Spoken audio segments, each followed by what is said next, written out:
plus fort taux d'immigration, c'est au sein même de l'Afrique. De toute façon, il y aura probablement moins de voitures dans nos villes. Souvent, c'est les mêmes profils qui reviennent et Thierry Monnier était un antisémite. il n'y a globalement aucun problème avec la communauté asiatique en France. Ça, c'est un discours un peu raciste, là. Bah non.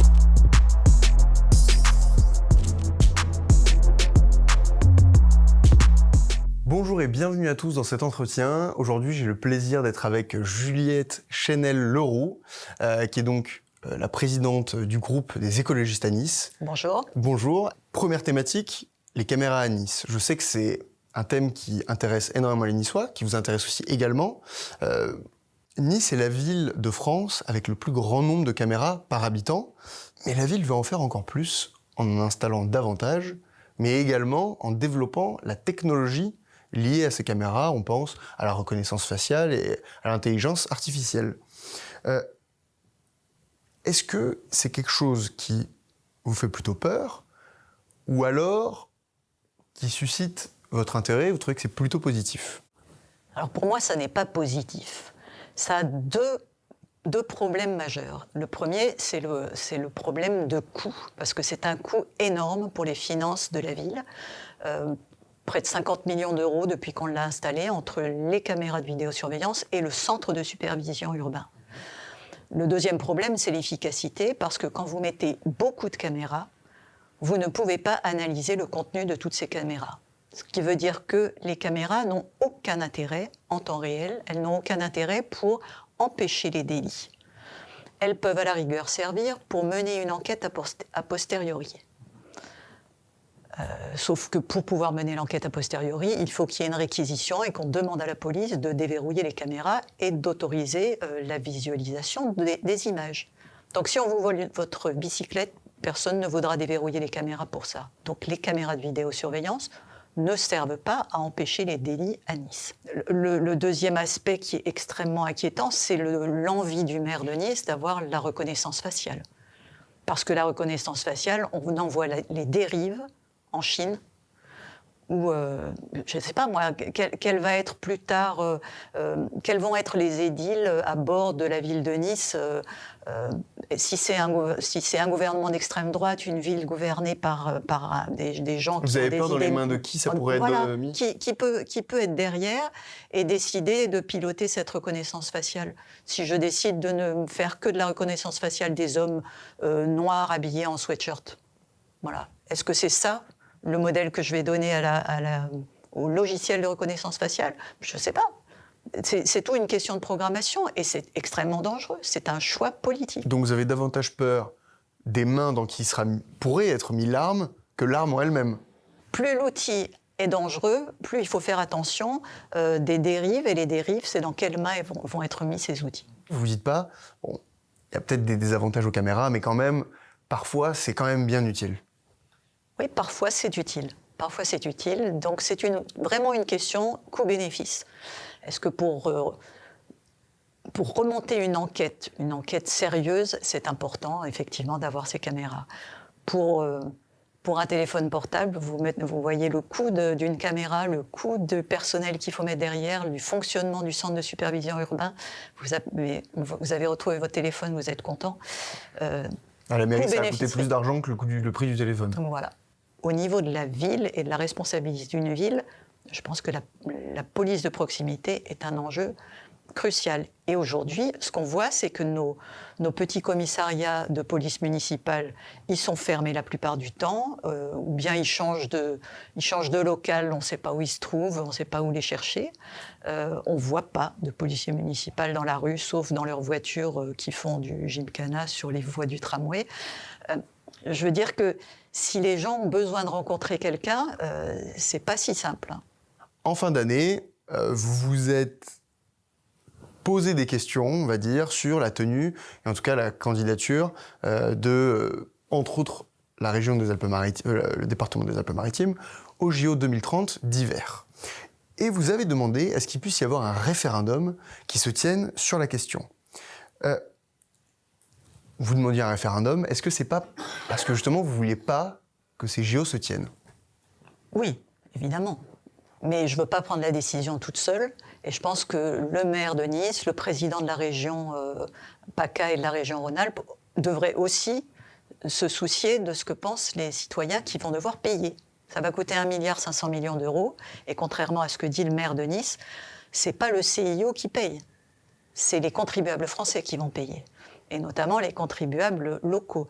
Lorsque, à la fin de l'année 2023, le projet a été présenté au CIO, le représentant français a représenté au CIO le projet niçois en disant « Vous inquiétez pas, il y a une patinoire à Nice, très bien, et il y a un palais des congrès Acropolis formidable. » Il avait oublié de dire que le palais Acropolis était détruit et que la patinoire, finalement, elle n'était pas aux normes pour les Jeux Olympiques et donc il allait falloir en reconstruire une autre. Donc, on peut dire que, pour le coup, il a menti au CIO. Sur ce point-là, il a menti au CIO. Et donc, le maire de Nice, maintenant, dit « Vous inquiétez pas, je vais vous construire une magnifique patinoire. Ah, et puis non, je vais vous en construire 2. » Ça veut dire au moins 100 millions d'euros pour les contribuables niçois. Et pourquoi faire du patin à glace? À Nice, on a une patinoire à Jeanboin, il faut la rénover si elle a besoin d'être rénovée pour les clubs de patin à glace et de hockey sur glace de Nice, mais les Jeux Olympiques, on n'en veut pas. C'est ridicule dans la région. On va être à 6 heures de route de Chambéry, on va être à, pareil, 5 heures de route de Briançon. On est loin de tous les autres pôles de ces Jeux Olympiques 2030. Ça n'a aucun intérêt de faire ça à Nice. Et est-ce que vous ne trouvez pas quand même que ça peut faire rayonner justement le département, peut-être notre capacité à la fois accueillir des événements un peu plus d'été, parce qu'on a aussi la mer, la plage, et en même temps, à seulement 1 heure de Nice, on a des stations de ski qui permettent justement d'accueillir des infrastructures pour du sport d'hiver. Est-ce que vous ne trouvez pas qu'il peut y avoir une sorte de soft power aussi un peu niçois qui passe dans ces JO 2030 ça peut être quelque chose de positif aussi. Alors ce soft power niçois, moi je dis que c'est du lourd power en ce moment, puisque le maire de Nice, lui, il fait de l'événementiel. Pour lui, le sport, c'est de l'événementiel sportif. On veut absolument à Nice rayonner, et donc on candidate à tout ce qui peut être international. Essayons plutôt de penser le sport pour les habitants azuréens et pour les habitants niçois. Faire rayonner à l'international Nice, ça peut être important, vous ne trouvez pas ? C'est déjà... Ça a déjà rayonné. Dans le monde entier, on connaît Nice. Quand vous voyagez, tout le monde dit Nice, bien sûr, on connaît, c'est sur la French Riviera, on connaît Nice. Est-ce qu'il y a besoin de renchérir sur ce projet?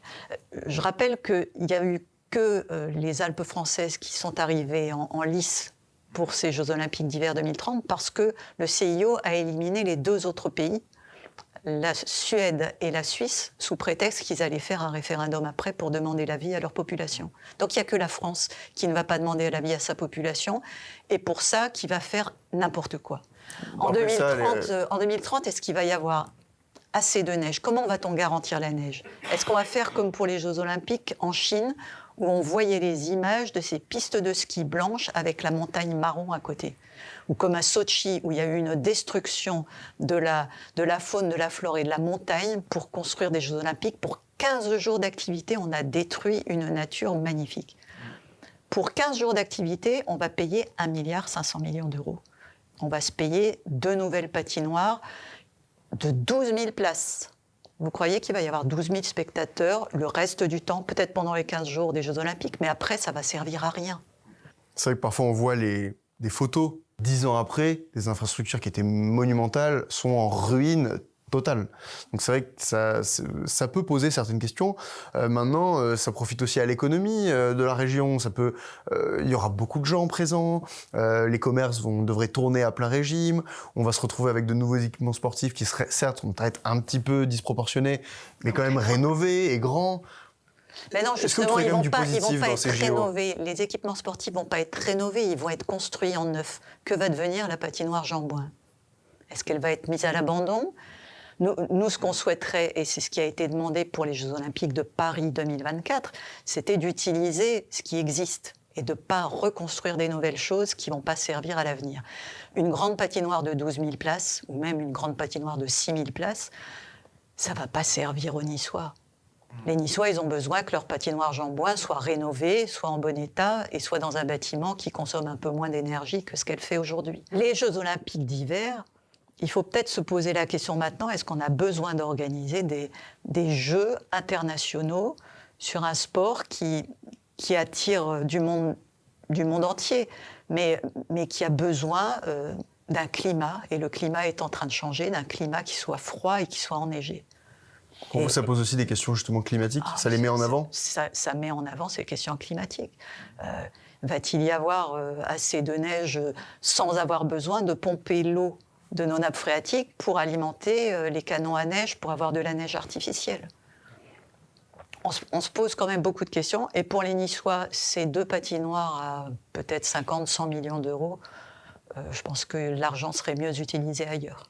Donc vous auriez voulu un référendum. C'est vrai qu'il y a beaucoup de sujets, ou même peut-être au niveau national, ça fait longtemps qu'on n'a pas eu de référendum. Passons ensuite à une affaire un peu plus délicate, on va dire. C'est donc l'affaire du Nice Climate Summit. Donc organisée les 28 et 29 septembre 2023, cette conférence à Nice qui portait sur le climat avait suscité vos critiques au départ pour les 500 000 euros, un peu plus de 500 000 euros, qu'elle allait coûter aux contribuables niçois. Aujourd'hui, on en parle surtout parce que suite au signalement que vous avez déposé avec 2 collègues écologistes de la mairie de Nice, le parquet de Nice a décidé d'ouvrir une enquête préliminaire pour, je cite, prise illégale d'intérêt, visant donc une tripartite, les 3, on va dire, éléments dans cette affaire: le maire de la ville de Nice, Christian Estrosi, sa femme Laura Tenucci Estrosi, et le journal La Tribune. Pourquoi est-ce que vous avez déposé ce signalement dans un premier temps? Alors, il y a un article dans le Code de procédure pénale qui s'appelle l'article 40, qui oblige les fonctionnaires ou les élus à signaler lorsqu'ils voient quelque chose qui leur semble trouble et non conforme aux règles. En l'occurrence, donc c'est ce qu'on a fait, puisqu'il a été voté en juin-juillet le financement de ce Nice Climate Summit, et M. Estrosi a voté. Or, normalement, s'il y a un conflit d'intérêts, c'est-à-dire si, par exemple, si mon conjoint travaille dans une association et que la ville de Nice donne une subvention à l'association en question, je ne dois pas voter, je dois me retirer du vote. Donc, M. Estrosi, sachant que sa femme travaille pour la Tribune, aurait dû se retirer du vote. Madame Estrosi, Madame Laura Tenucci, C'est l'habitude, c'est pas grave. Madame Laura Tenucci a tout à fait le droit de travailler à la Tribune. Elle a tout à fait le droit de travailler où elle veut. Il n'est pas question du tout de juger des occupations des conjoints des uns et des autres. Cependant, M. Estrosi, sachant que la Tribune était organisatrice et que son épouse travaillait pour la Tribune, n'aurait pas dû voter. Il a voté. Alors, est-ce qu'il a oublié? Mais c'est lui qui se défendra. Donc, c'est juste cet article 40 du Code de procédure pénale nous enjoint, à nous, qui sommes témoins de ce genre de faits, d'en parler. Et ce n'est pas la première fois que c'est arrivé pour d'autres cas. Et on fait très attention. D'ailleurs, à chaque conseil municipal, il est bien noté que l'on se retire pour tel, et on est très nombreux à sortir de la salle, rentrer de la salle, c'est un peu le balai sortir-entrer. Ça ne s'est pas passé. Donc c'est pour ça que nous avions déposé cet article 40. Elle voulait, à l'origine, donc participer à 2 tables rondes, si je ne dis pas de bêtises, au cours de cette conférence. Mais ça aurait été bénévole. Est-ce que pour vous, ça n'enlève pas un petit peu justement de cette présomption potentielle de prise illégale d'intérêt, dans le sens où elle n'avait pas d'intérêt financier dans cette histoire? En l'occurrence, nous avons prévenu en amont le cabinet, la mairie. On leur a dit, vous savez, c'est un peu maladroit si Mme Tenucci participe, parce qu'il y a peut-être un peu du conflit d'intérêts. Donc elle s'est retirée. Et pour se retirer de façon digne, elle a dit que de toute façon, elle aurait travaillé en tant que bénévole. C'est peut-être vrai, c'est peut-être faux, on n'en sait rien du tout. Okay. Donc, mais elle l'avait fait l'année d'avant. Hein. Elle avait déjà animé... Et l'année d'avant, est-ce que vous aviez pu voir si elle avait été payée ou non? Non, on ne s'était pas posé la question. Oh.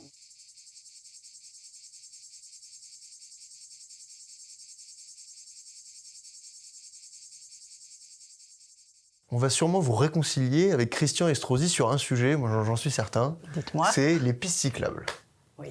Christian Estrosi est quand même connu pour déployer, avec son adjoint au transport, énormément de pistes cyclables dans la ville de Nice. Est-ce que c'est quelque chose dont vous vous réjouissez?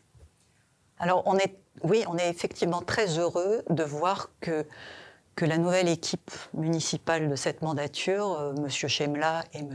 Estrosi, sont à l'écoute des cyclistes du quotidien. Et à chaque fois qu'il y a des nouveaux travaux de rue, il y a aussi des nouvelles pistes cyclables qui se créent.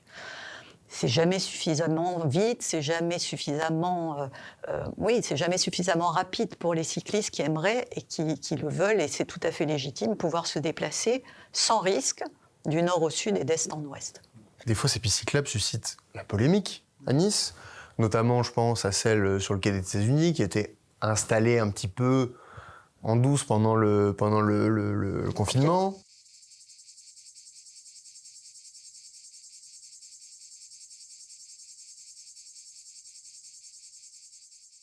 Des fois, il y a quand même aussi un peu des problématiques sur ces pistes cyclables. Est-ce que vous trouvez que c'est aussi bien fait, plus que en termes de quantité? Est-ce que vous trouvez qu'en termes de qualité et de choix d'installer ici ou là des pistes cyclables, est-ce que vous trouvez que c'est fait de manière qualitative? Moi, je pense que les services de la voirie font comme ils peuvent et plutôt bien jusqu'à présent. Bien sûr, il y a beaucoup d'améliorations et les associations de cyclistes le disent régulièrement. Il ne faut pas que les véhicules de livraison se garent sur les pistes cyclables parce que ça génère des problèmes de circulation. C'est vrai que ça arrive assez souvent. C'est toujours compliqué. Dans toutes les villes où on a, dans les années 80, on s'est mis à piétoniser les centres-villes. Ça a crié dans tous les sens. Les commerçants étaient contre. Maintenant, c'est les pistes cyclables. Il y a beaucoup de commerçants qui sont contre. Il y a des automobilistes qui sont contre. C'est juste un changement. C'est l'évolution habituelle de la ville. On a eu les voies piétonnes, maintenant on va avoir les voies cyclables. Et la ville va s'apaiser de cette façon et il y aura probablement moins de voitures dans nos villes. Et c'est quelque chose donc, que vous souhaitez? Et bien sûr. Très bien. Passons maintenant à un nouveau thème qui se décline en deux anecdotes, en deux petites histoires qui donc, vous ont concerné. En septembre dernier, donc, vous vouliez que le lycée qui porte le nom de Thierry Monnier soit changé. Parce que Thierry Monnier était un penseur que vous avez dénoncé comme étant d'extrême droite. Aussi, donc en décembre dernier, au moment où on mêle un petit peu les deux histoires, vous avez demandé à ce qu'une salle donc, portant le nom d'un ancien ministre qui a été collaborationniste pendant la Seconde Guerre mondiale et qui a donné d'ailleurs son nom à une salle du CUM, que ce nom de salle soit changé. Est-ce que vous ne pensez pas que c'est un peu de la cancel culture quand même, dans le fond? Où est la limite entre l'évolution naturelle et la mise en valeur, on va dire, de personnes qui représentent de bonnes choses, et la cancel culture qui veut effacer un petit peu tout ce qui ne correspond pas à la vision actuelle de notre histoire? Alors, je siège à la commission des noms de rue depuis 7 ans maintenant. Et c'est très intéressant de voir qu'aujourd'hui, on se pose la question de quel nom on attribue aux nouvelles rues, aux nouveaux bâtiments, aux nouveaux squares. On se pose vraiment la question et on se demande, mais comment faisait-on avant? Pourquoi à chaque fois on donnait des noms de rue à des gens est-ce qu'on a vraiment étudié leur pédigré? Un nom de rue, c'est pas anodin. C'est quelqu'un qui est affiché pour représenter quelque chose de la vie publique, qui doit avoir des valeurs, qui doit représenter la République, qui doit représenter quelque chose de beau, de fort, de glorieux. Juste par exemple sur la République, il pourrait y avoir donc, des rues qui portent des noms de rois ou même qui font référence à la royauté ou à la monarchie. Ça vous poserait problème? C'est vrai que c'est assez rare, oui. Si, il doit y avoir des rues. Si, il y a les boulevards Napoléon III, oui. Moi, je ne pense pas qu'il s'agisse de cancel culture. Je crois qu'il faut se poser la question. Pour les deux cas dont on parle, le cas d'un lycée. Un lycée, c'est quand même important de donner à un lycée le nom de quelqu'un qui représente la culture, l'éducation et les valeurs de la République, liberté, égalité, fraternité. Vous avez dit nous avons dénoncé quelqu'un parce qu'il était d'extrême droite. C'est pas tout à fait pour ça qu'on l'a dénoncé. Thierry Monnier, il était un antisémite. Il a essayé de renverser le gouvernement. Il a voulu faire une sorte de révolution quand même, et pas une révolution pour le bien, une révolution pour renverser le gouvernement en place. Et puis, sous Pétain, il a quand même été tout à fait collaborationniste et tout à fait antisémite.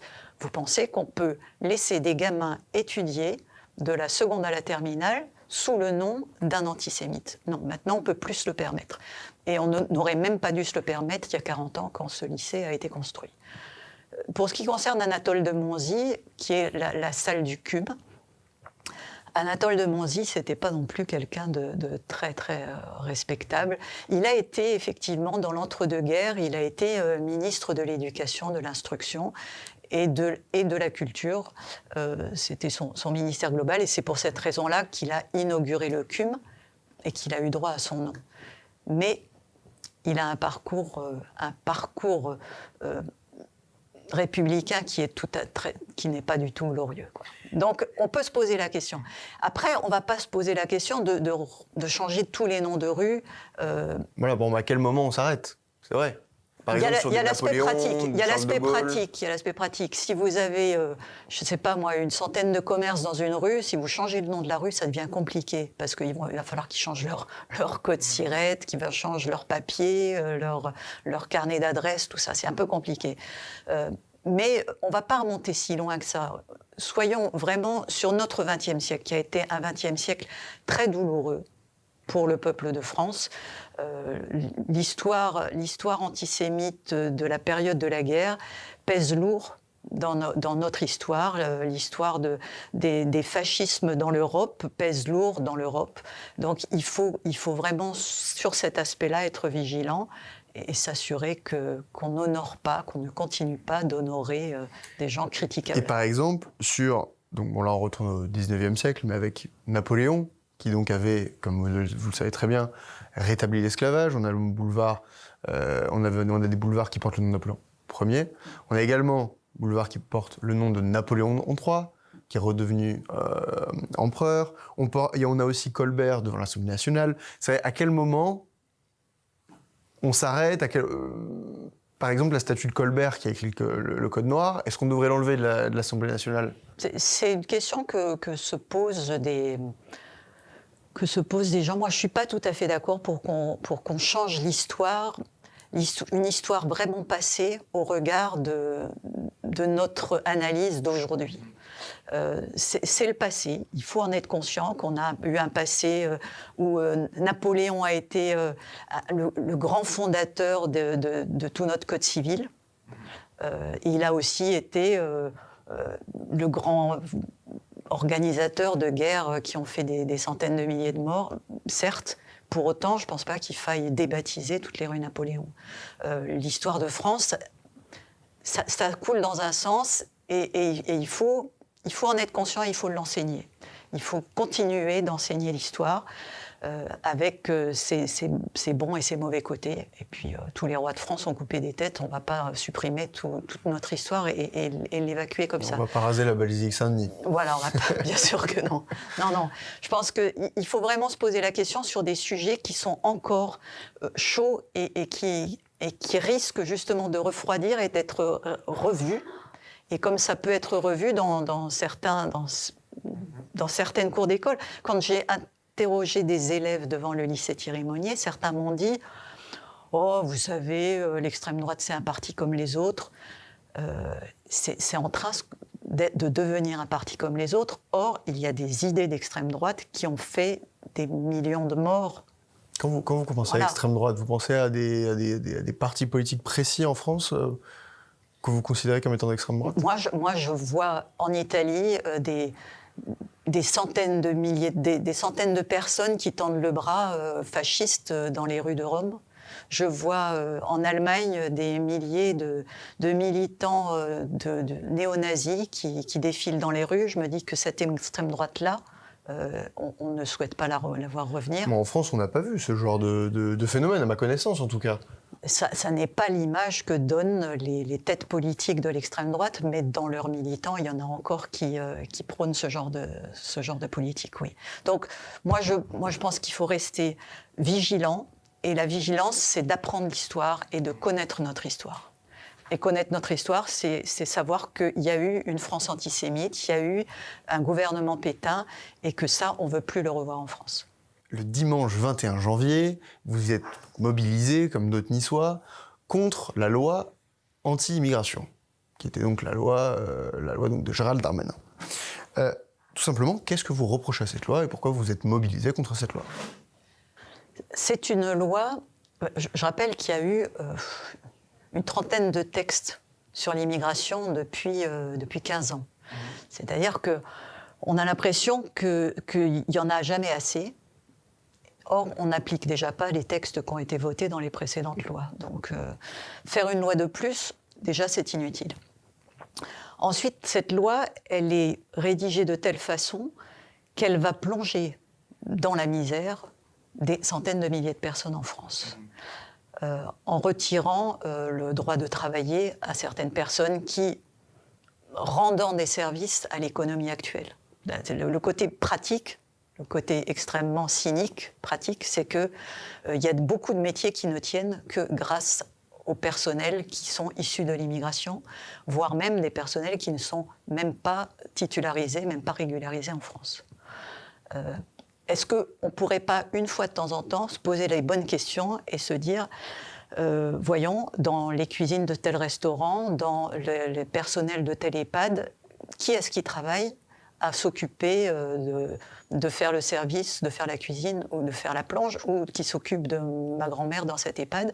Est-ce que ce ne seraient pas justement des personnes dont on a besoin et qu'il faudrait régulariser plutôt que de se dire « Mon Dieu, il vient de l'étranger, je dois le mettre dehors ». Est-ce que vous ne trouvez pas que c'est une vision un peu utilitariste justement de l'immigration? On se dit, donc on régulariserait des gens, on ferait venir des gens juste pour leur force de travail. C'est un peu, ça s'apparenterait un peu, pas de l'esclavage, mais un peu à dire, bon bah allez, venez, vous coûtez pas cher, on va vous payer pas très cher pour faire les jobs que les autres veulent pas. Est-ce que c'est même pas un peu dégradant pour eux justement au final? Ah ben c'est terrifiant, oui, c'est très utilitariste et c'est le discours qui est mis sur la table et que tout le monde met sous le tapis. Mais c'est le discours qui existe quand même dans tous les milieux économiques en France, et y compris les ministères de l'Intérieur qui disaient on va faire de l'immigration choisie, on va faire venir que les gens qui nous intéressent. Mais c'est déjà le cas. Ce qu'il y a, c'est qu'il faut prendre la réalité des choses, c'est que c'est déjà le cas. Aujourd'hui, il y a beaucoup de personnes qui arrivent en France et qui font les métiers que personne ne veut faire. Et ces personnes-là rendent un service, donc les mettre dehors, c'est prendre une décision qui est à la fois inhumaine et absurde et qui n'a pas de sens. Mais d'ailleurs, moi, je me pose toujours une question quand justement on parle de ça, effectivement, du fait qu'il y a certains métiers qui sont davantage occupés par des personnes qui sont soit en situation illégale, soit qui sont des immigrés récents.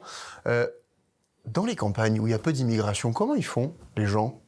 Non mais c'est vrai, on se dit, au final, est-ce qu'il n'y a pas aussi un autre modèle qui est possible où on met peut-être moins d'impôts, on revalorise les salaires, ce qui permet aux gens qui peut-être n'avaient pas envie de faire plongeur, par exemple, je prends un exemple, puissent le faire, comme on a vu par exemple avec le métier d'éboueur. Le métier d'éboueur, aujourd'hui, il y a de tout, les personnes qui le font, alors que c'est un métier qui est particulièrement pénible, mais parce que les salaires ont été très revalorisés. Est-ce que vous ne pensez pas aussi que c'est une potentielle solution ? Pourquoi est-ce que dans ces manifestations, il y a beaucoup de syndicats qui se sont mobilisés ? C'est bien parce qu'il y a la question de l'employabilité des gens et la question des salaires dignes. Et c'est vrai qu'il y a beaucoup de métiers, notamment dans l'hôtellerie-restauration, dans l'aide à la personne, qui sont extrêmement mal payés. Et c'est la raison pour laquelle ces métiers-là sont souvent occupés par des primo-arrivants, des immigrés de première génération, qui, à défaut de trouver des métiers à la hauteur de leurs compétences initiales, parce qu'il y a des immigrés qui viennent d'Afghanistan, du Pakistan, et qui étaient professeurs, médecins là-bas, et qui se retrouvent ici à faire la planche dans des restaurants, parce que, ne pouvant pas valoriser leur diplôme initial, prennent ce qu'ils trouvent. Eh bien, c'est pour ça que les syndicats se battent aussi, c'est pour valoriser, pour faire gagner aussi les salariés français, de revaloriser les salaires dans ces métiers-là. Mais c'est un combat qui est tellement complexe que moi je pense que cette loi immigration, elle a été faite pour faire plaisir à l'extrême droite et couper l'herbe sous le pied à l'extrême droite parce qu'il y a des élections qui arrivent. Et que les élections qui arrivent montrent que les discours d'extrême droite sont entendus et que aux élections européennes, les sondages disent qu'ils arriveraient en tête. Et c'est très très cynique comme façon de fonctionner pour notre gouvernement que de penser que prendre les idées d'extrême droite, ça va permettre de résoudre leurs problèmes électoraux de leur côté. Ouais, vous trouvez que c'est... En fait, est-ce que d'une certaine manière, parce que le problème c'est que si on accueille de l'immigration justement et qu'elle travaille, ça ne pourra que peser, que de faire de la pression justement sur ces métiers à la baisse. C'est-à-dire que si par exemple il n'y a aucune immigration, imaginons que voilà, il n'y a aucune immigration.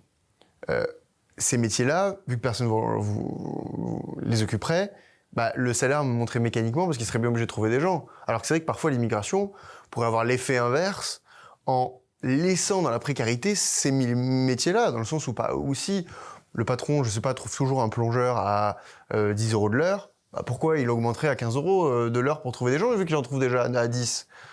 Alors que justement, s'il trouve personne à 10, bah là, il sera obligé de monter et de prendre d'autres gens. Est-ce que vous pensez pas que des fois l'immigration a cet effet un peu pervers, justement, de mettre de la pression à la baisse sur les salaires des métiers les plus pénibles?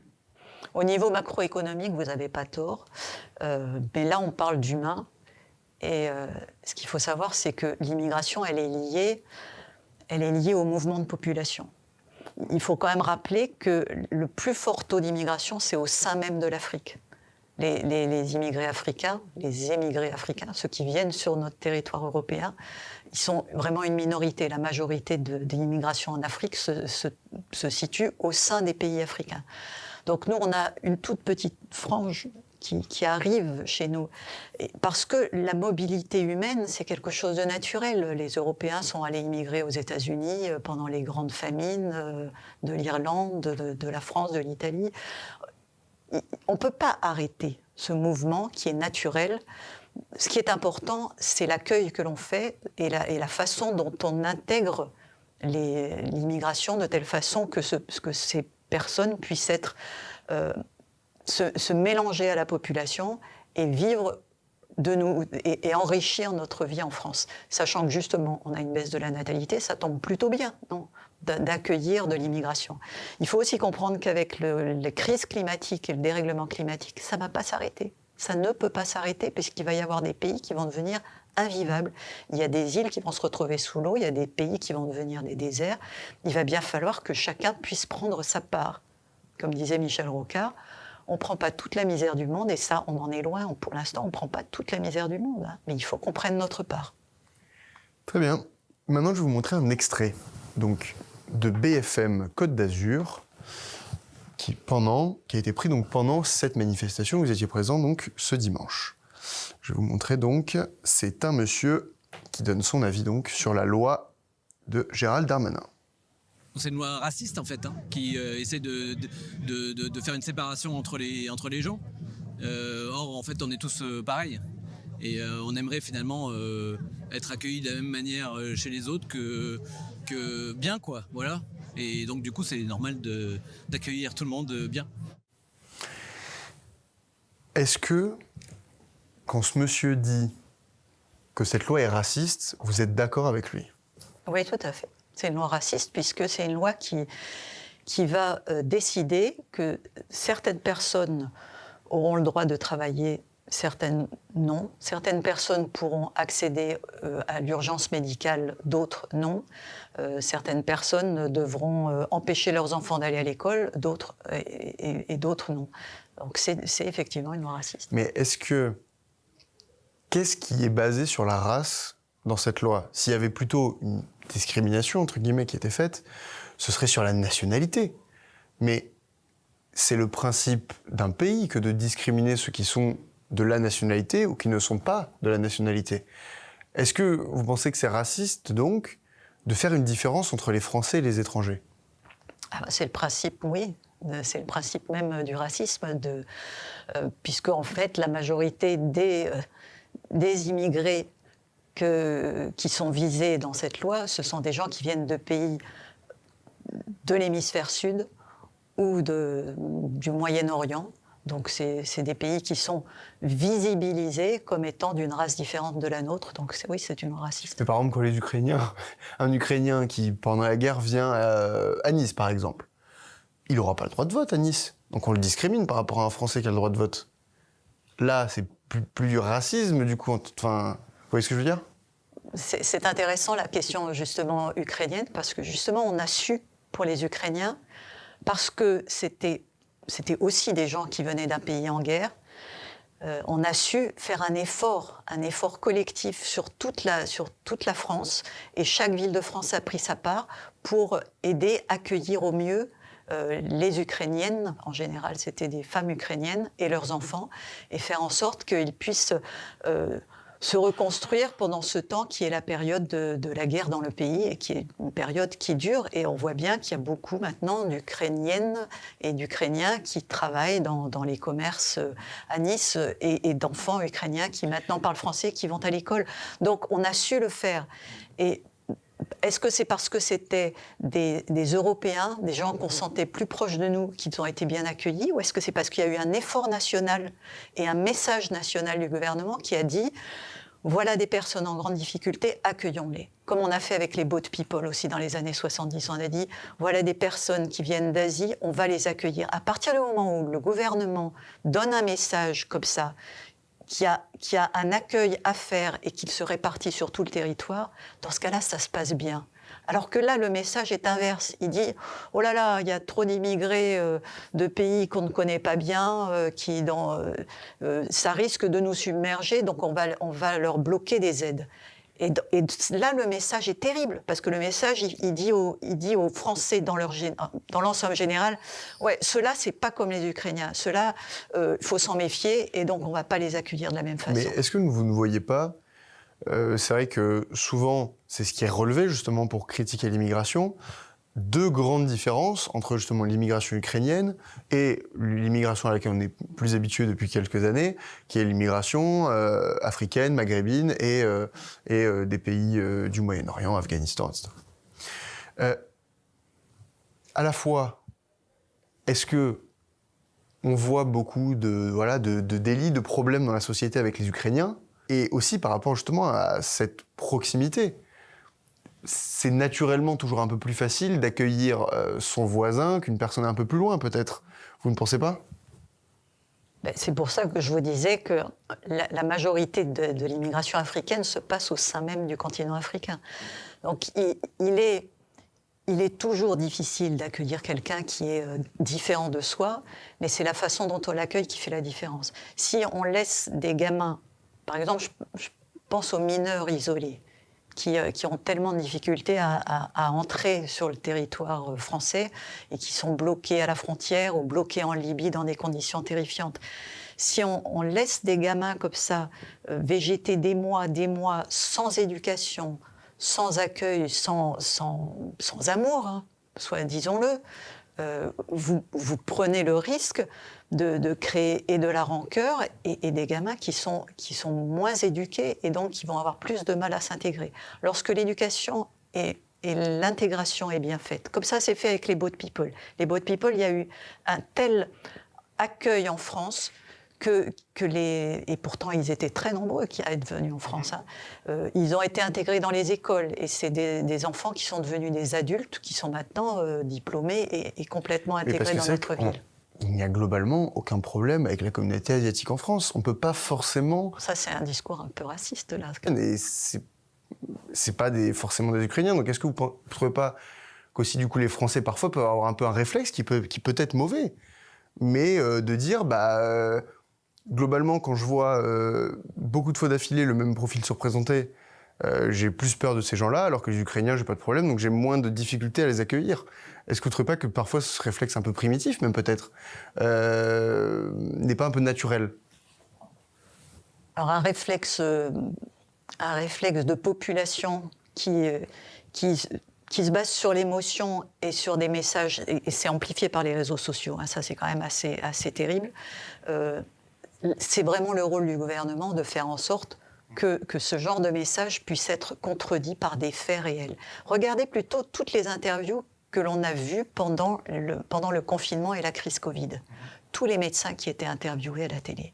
Vous n'avez pas remarqué ? Ils avaient tous des noms à consonance maghrébine. L'hôpital français fonctionne grâce à des médecins d'origine étrangère. D'ailleurs, ça, c'est souvent ressorti donc, justement pour parler de la sélection en France. C'est un des piliers de notre éducation qui fait que évidemment, ça c'est silencieux. Ça, on n'en entend pas parler. On n'entend parler que des bagarres dans les quartiers. Mais il y a aussi beaucoup d'intégrations qui réussissent.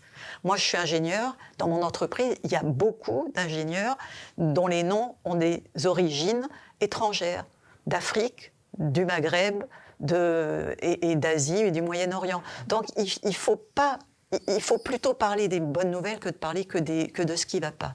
Et si on amplifie toujours ce qui ne va pas, on crée une espèce de modèle qui fait peur. Et c'est pour ça qu'on arrive même à des cas de gens dans des villages de l'arrière-pays qui n'ont jamais vu d'étrangers dans leur village et qui se mettent à voter extrême droite parce qu'ils ont vu sur BFM, LCI ou n'importe quelle télévision et radio, entendu à la radio, qu'il y a eu des incidents dans des quartiers. Mais évidemment, le problème des quartiers, c'est la pauvreté. Le problème de la pauvreté, c'est que ça engendre aussi la misère et une forme de délinquance quand c'est plus facile de faire du trafic de drogue que de chercher de faire des études. La pauvreté engendre effectivement, et la misère engendre les problèmes de délinquance. Et donc, c'est peut-être à la source qu'il faut travailler. Pour ça, je suis une personne de gauche, oui. Passons maintenant donc à un sujet d'ailleurs qu'on a un petit peu abordé juste avant, qui est la natalité. En ce moment, on en parle beaucoup, et c'est vrai que même Emmanuel Macron a parlé justement de cette baisse de natalité en France. Sandrine Rousseau, qui est une des cadres de votre parti, a dit, elle, plutôt se réjouir de cette baisse de natalité. Est-ce que vous partagez son point de vue ? Non, je ne partage pas son point de vue. Pour moi, la natalité, c'est une affaire privée. Est-ce que je veux fonder une famille ? Est-ce que je veux avoir des enfants ? Et si je veux avoir des enfants, comment ça peut se passer ? Effectivement, on sait que ça devient maintenant plus difficile pour certains couples d'avoir des enfants. Faudrait peut-être prendre le problème à la racine. Pourquoi il y a des problèmes de fertilité ? Est-ce que ce ne serait pas lié aux perturbateurs endocriniens, à toutes les saloperies qu'on met dans la nourriture, à toutes les pollutions qui engendrent ces problèmes dans notre corps ? Il y avait probablement moins de problèmes autrefois, ou en tout cas, ou bien on n'en parlait pas. Mais en tout cas, prenons le problème à la racine. Et plutôt que de dire oh là là, la natalité baisse, il faut absolument que mesdames, vous vous mettiez à faire des bébés, dépêchez-vous, dépêchez-vous. Monsieur Macron, il n'a qu'à commencer, lui, à faire des enfants. Hein. Ça peut peut-être être compliqué, pour le coup, dans ce cas précis. Mais après, ce qui était très choquant dans l'intervention d'Emmanuel Macron, c'est qu'il parle de ce sujet. Alors, il a parlé de la natalité, il a parlé des uniformes à l'école. Dans une conférence de presse de politique générale, alors qu'il y a les élections européennes qui arrivent et qu'on est dans un monde entouré de guerres, avec la Russie qui nous menace, avec l'Ukraine en difficulté, avec le Moyen-Orient qui est en peine, et lui, il nous parle d'uniforme et de natalité. Enfin, est-ce que pour vous, c'est de l'électoralisme, justement ? Vous parlez de la proximité avec les élections européennes. Est-ce que pour vous, ce discours-là d'Emmanuel Macron est un peu électoraliste pour justement attirer des personnes qui sont tentées par des partis plus à droite que lui ? Alors le sujet de la natalité, je ne sais pas pourquoi il s'est mis à parler de ça, parce que je ne vois pas en quoi ce serait électoraliste. Même l'uniforme à l'école aussi. Ah oui, l'uniforme à l'école, oui, ça permet de rassurer tous ceux qui disent « c'était mieux avant ». Je rappelle que c'était pas forcément mieux avant. Il y avait un nombre d'enfants qui accédaient au collège qui était extrêmement plus faible qu'aujourd'hui. Il y avait un nombre de gens qui atteignaient le niveau bac. Je ne dis pas réussir au bac, parce que tout le monde dit « oui, mais le bac, ça ne vaut plus rien ». Qui atteignaient un niveau d'éducation niveau bac extrêmement faible par rapport à aujourd'hui. c'est hallucinant que de penser encore que c'était mieux avant au niveau. Je trouvais que l'école est mieux, on va dire, et plus. Il y a plus de jeunes qui atteignent le niveau scolaire. Après, il y a des vraies difficultés dans l'école, mais qui ne se règlent pas avec un uniforme. Lorsque dans des classes, on continue de supprimer des enseignants, lorsqu'on a des niveaux extrêmement hétérogènes dans une même classe, on ne peut pas juste dire un seul enseignant tout seul face à des enfants qui sont différents de ceux des années 70 où on se levait quand le professeur arrivait. C'est plus ça aujourd'hui. Les gamins ont une autre façon de réagir en société. Donc il y a une autre façon de traiter les problèmes de l'école que de mettre un uniforme. En plus, ça va coûter cher. Bon. C'est pas là c'est pas là, on va dire, ce qui va vraiment pouvoir faire en sorte que l'école s'améliore, en tout cas. Non, ça va peut-être améliorer juste les différences d'habillement et éviter que ceux qui s'habillent à Monop soient en concurrence avec ceux qui s'habillent dans des boutiques de luxe. Mais ça, ce serait plutôt une valeur de gauche. De se dire, d'une certaine manière, justement, on enlève ces différences-là sociales pour que tout le monde soit un petit peu dans le même moule. Parce qu'au final... Oui, c'est pour ça que je dis c'est le seul intérêt, mais le problème, c'est le coût de l'opération. Nous, on avait fait le calcul sur Nice, puisque ça a été prévu au budget du dernier conseil municipal. Oui, pour en essai, c'est ça Oui, mais ça coûte 50 000 € par école. Parce que les gamins, il faut bien changer les tenues chaque année, donc 50 000 € par école, vous en faites des travaux dans les écoles avec ce prix-là. Hein. Pour vous, l'argent pourrait être mieux utilisé. Tout à fait. Et maintenant, pour finir, une dernière petite question. C'est vrai que Nice a la réputation d'être une terre un peu plus de droite. Est-ce que déjà, pour vous, c'est une réalité ? Que Nice est une terre de droite ? Oui. Oui, bien sûr. Oui. Plutôt ?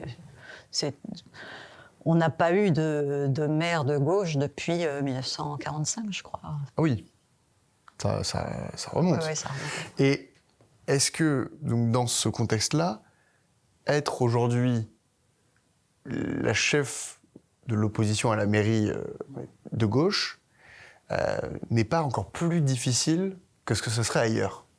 Alors, je ne me considère pas comme une chef. Je me considère comme la porte-parole de la contestation de gauche et des propositions de gauche que je peux faire au sein du conseil municipal. Mais une mobilisation de gauche, ça n'est pas que d'être élu au sein du conseil municipal. C'est aussi tout le travail qui se fait dans les associations, dans les mouvements politiques qui sont à l'œuvre dans la ville. Et moi, je suis juste le porte-parole et le relais entre ce que je peux entendre de ce qui se passe dans le conseil municipal, dans le conseil métropolitain et dans les commissions où je siège, et que je transmets et que je partage avec tout le peuple de gauche. Vous faites le relais du peuple de gauche, et vous faites leur relais au sein du conseil municipal. Voilà, et je ne suis pas seule, on est nombreux. Et d'ailleurs, même en dehors d'Europe Écologie Les Verts, il y a aussi le Parti communiste français, le Parti socialiste, la France insoumise. Vous êtes tous au sein de l'ANUPS. Est-ce qu'il y a une solidarité locale entre vous, ou alors est-ce que vous faites un peu bande à part ? Alors localement, en fait, la NUPES, ça a vraiment été une alliance pour les élections législatives. Donc c'est un accord électoral et c'est un accord qui fait qu'il y a un groupe et que les différents partis politiques qui composent la NUPES ont pu avoir des députés. Et en ce sens, chacun ensuite vit sa vie. Et pourquoi il y aurait 4 partis politiques différents s'ils partageaient toutes les mêmes idées ? Donc ils avaient fait une sorte d'état des lieux de ce qui les rassemblait et des points sur lesquels ils n'étaient pas d'accord et sur lesquels ils ne se battraient pas, puisqu'ils savaient qu'ils n'étaient pas d'accord. Donc ça a permis d'avoir des députés au Parlement, et il y en a qui peuvent dire que c'est de la tambouille politique, ou on peut dire que c'est un accord gagnant-gagnant où tout le monde avait à y gagner. Ou en tout cas, en plus, qui a permis à la gauche et la NUPS d'avoir beaucoup de députés à l'Assemblée nationale. Et parce que c'est vrai qu'à Nice, on se dirait, le contexte électoral est peut-être plus compliqué qu'ailleurs. Est-ce que ce ne serait pas intéressant pour vous de vous allier pour justement peut-être avoir plus de force de frappe ? On va avoir le temps de parler de ça d'ici les prochaines municipales. Mais effectivement, c'est toujours mieux d'être unis, mais d'être unis sur des idées, plutôt que d'être simplement unis pour avoir l'air d'être plus nombreux. Alors, il faut être unis sur un projet, sur des idées. Bah, l'union fait la force, mais quand elle est réfléchie et qu'elle est constructive. Voilà, comme disait l'autre. Merci beaucoup, Madame Chenel-Leroux, pour cet entretien. C'était très intéressant. J'ai pris beaucoup de plaisir à vous poser toutes ces questions. Merci à vous. Et je vous souhaite une très bonne journée. À vous aussi. Merci.